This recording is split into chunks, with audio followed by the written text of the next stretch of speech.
Hello, scholars. All right, this is our fourth lesson, fourth video and worksheet, talking about forms of energy. Let's get this done in class today. Okay, you've got 50 minutes. Let's use it wisely, not fool around. If you get this done in class, you can start your homework for Monday, okay, which is worksheet 5, the pink worksheet that the sub will give you. And then you don't have any homework for the weekend. Sound like a plan? Be efficient, get her done, let's go. Topic of today is how does energy change forms? We've talked about two main types of energy: kinetic energy, energy of motion, and potential energy, energy of position.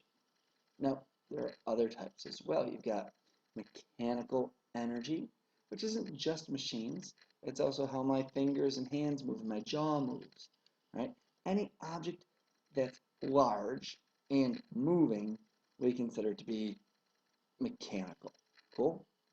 If we take two atoms, and I want to put two atoms together, two oxygen atoms, and make O2 so that I can breathe, that is chemical energy. The energy that which things vibrate, that's thermal energy. Feel my heat? Oh, it feels good. All right? There's electrical energy. The computer you're watching this video on is using electrical energy to run the programs and show you this video. The light coming from your computer screen to your eyes, that's electromagnetic energy. There's also nuclear energy. Nuclear energy in the nuclei of atoms. It's what the sun uses to make all that light. We have nuclear power plants, one right here outside of Phoenix. So there's different types of energy, but it's not mutually exclusive with kinetic and potential energy. Okay?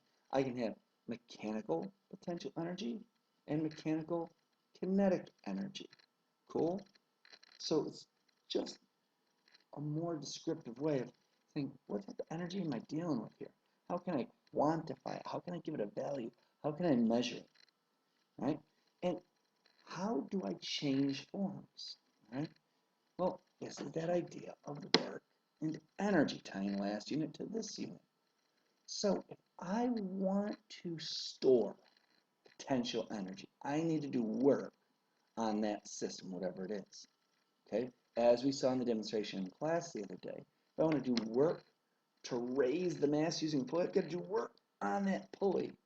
My kinetic energy of doing the work raises that mass's potential energy. Same deal.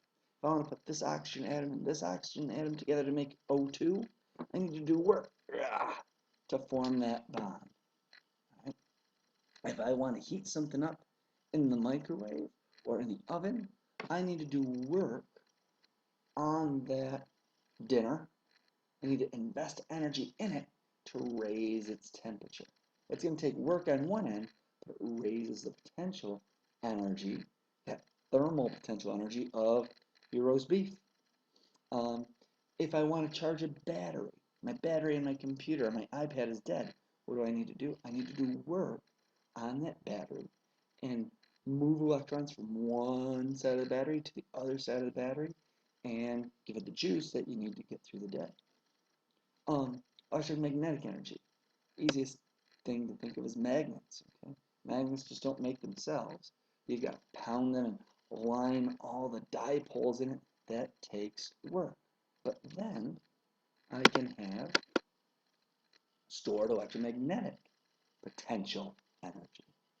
Also, if I have one proton here and one proton here and I want to fuse them together to make a new atom, that takes work. I need to push and pull them together. So when I do work on a system, I can raise that system's potential energy, whether it be mechanical or chemical or thermal.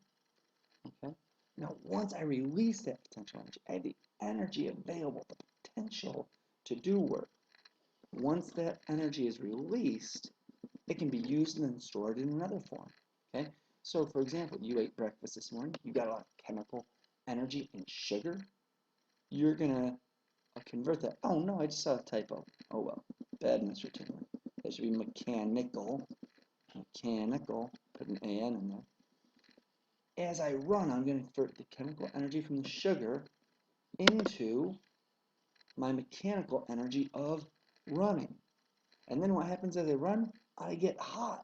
So some of that energy is going to be transferred to thermal energy. Cool. All right, I'm sure you're going to have questions. Do the reading, 450 to 452. I'll see it in class on Friday, and we'll discuss.